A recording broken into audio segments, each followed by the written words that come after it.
Details చూద్దాం.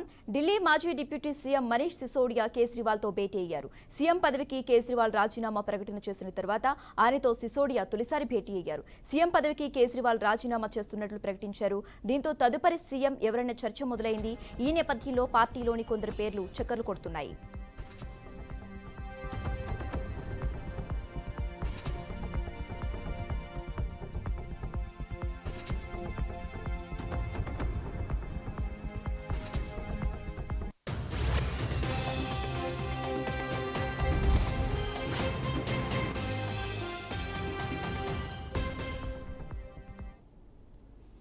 ఢిల్లీ మాజీ deputy CM Manish Sisodia కేజ్రీవాల్తో భేటీ అయ్యారు. సీఎం పదవికి కేజ్రీవాల్ రాజీనామా ప్రకటన చేసిన తర్వాత ఆయనతో సిసోడియా తొలిసారి భేటీ అయ్యారు. సీఎం పదవికి కేజ్రీవాల్ రాజీనామా చేస్తున్నట్లు ప్రకటించారు. దీంతో తదుపరి సీఎం ఎవరన్న చర్చ మొదలైంది. ఈ నేపథ్యంలో పార్టీలోని కొందరు పేర్లు చక్కర్లు కొడుతున్నాయి.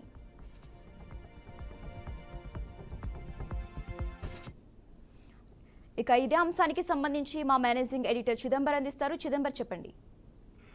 శశిరేఖ, ఏదైతే అంటే ఒక నాటకీయ పరిణామాలు ఢిల్లీ అసెంబ్లీలో కొనసాగుతున్నాయని మనం చెప్పొచ్చు. ఎందుకంటే ఏదైతే అరవింద్ కేజ్రీవాల్ అరెస్ట్ అయ్యి జైల్లో ఉన్నంత కాలం అతను జైలు నుంచే పరిపాలన సాగించారు. కానీ ఎప్పుడైతే జైలు నుంచి విడుదలైన వెంటనే తను ఫస్ట్ చేసిన స్టేట్మెంట్ ఏదైతే బీజేపీ పార్టీ కానివ్వండి, అలాగే సిబిఐ ఏదైతే తన రాజకీయ కక్షను తన మీద చూపిస్తుందో అందులో భాగంగానే తనని అరెస్ట్ చేశారు. ఈ మొత్తం కేసులన్నీ ఫ్రాడ్ కేసులు, అవన్నీ ఫేక్ కేసులు అనే విధంగా తను చెప్పే ప్రయత్నం చేయడంతో పాటు దీనిపైన ప్రజల్ని మరొకసారి నేను వాళ్ళ నిర్ణయం తీసుకునే ప్రయత్నం చేస్తాను అనే ఒక మాట మాట్లాడుతూ అందులో భాగంగా ఆయన తను రాజీనామా చేయబోతున్నట్టుగా తను మాట్లాడము, ఎమ్మెల్యేగా రాజీనామా చేసి ఆ తర్వాత మరొకసారి ప్రజలు ఆశీర్వదిస్తే మరొకసారి అసెంబ్లీకి వస్తాను అంటే తను చెప్పిన నేపథ్యం మనం చూస్తున్నాం. ఆ సందర్భంలో తన ఎమ్మెల్యే పదవితో పాటు సీఎం పదవికి కూడా రాజీనామా చేస్తారు. రాజీనామా చేసిన తర్వాత ఆ స్థానంలో కొత్తగా ఎవరు ఆ పొజిషన్ ని చేపట్టే అవకాశం ఉంది అనే విధంగా ఒక మాట అయితే నడుస్తుంది. అందులో భాగంగానే మనీష్ సిసోడియా ఇప్పటికే అరవింద్ కేజ్రీవాల్ తో భేటీ అయ్యారు. భేటీ అయ్యి తను రాజీనామా చేసిన తర్వాత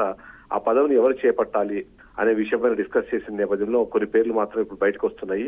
అందులో ముఖ్యంగా చూస్తే మాత్రం మొదటగా పేరు వస్తున్న పేరు ఆతిషి. అంటే తను ఢిల్లీ మినిస్టర్ ఆతిషి ఉన్నారు. తను ఇప్పటికే ఎడ్యుకేషన్ అలాగే పీడబ్ల్యూడి రెండు కీలకమైన శాఖలు తను చేస్తున్నారు. అంతేకాకుండా తను ఆక్స్ఫర్డ్ యూనివర్సిటీ నుంచి తను స్కాలర్ గా కూడా ఉన్నారు. కాబట్టి తన లాంటి ఒక ఎక్కువ ఎడ్యుకేషన్ ఉన్న వ్యక్తిని కానీ ఆ పొజిషన్ నిర్మిస్తే బాగుంటుంది అనే విధంగా ఒకటి మాట్లాడుతున్నారు.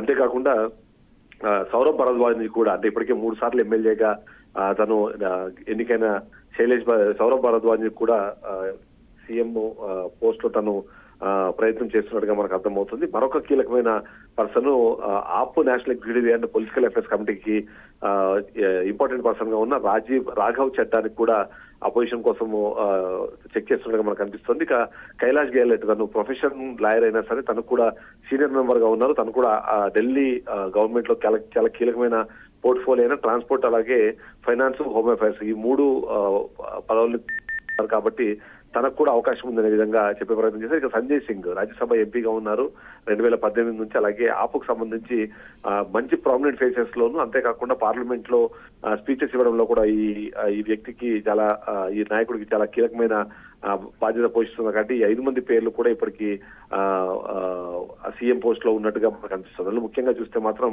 4 నేతల పేర్లు అయితే నాకు అనిపిస్తున్నాయి. మంత్రి అతిషి, అలాగే సౌరభ్ భరద్వాజ్ తో పాటు కైలాష్ గెహ్లోట్, గోపాల్ రాయ్, ఈ 4 పేర్లు అయితే ప్రస్తుతానికి పరిశీలనగా మనకు తెలుస్తుంది. మొత్తానికి 4లో ఎవరిని కేజ్రీవాల్ సీఎం గా నియమిస్తారు, తను ఏదైతే రాజీనామా చేసిన తర్వాత వచ్చే ఎన్నికల్లో తనని మరొకసారి దానికి ఉప ఎన్నికలు నిర్వహించాలి. ప్రజలు ఎవరైతే ఎన్నుకుంటారో దాన్ని బట్టి ఫ్యూచర్ లో మేము ముందుకెళ్తామనే విధంగా మాట్లాడిన నేపథ్యంలో ఇదైతే ఇంట్రెస్ట్ క్రియేట్ చేస్తామని చెప్పొచ్చు. Shashirekha. Okay, right. Thanks for updates Chidambar.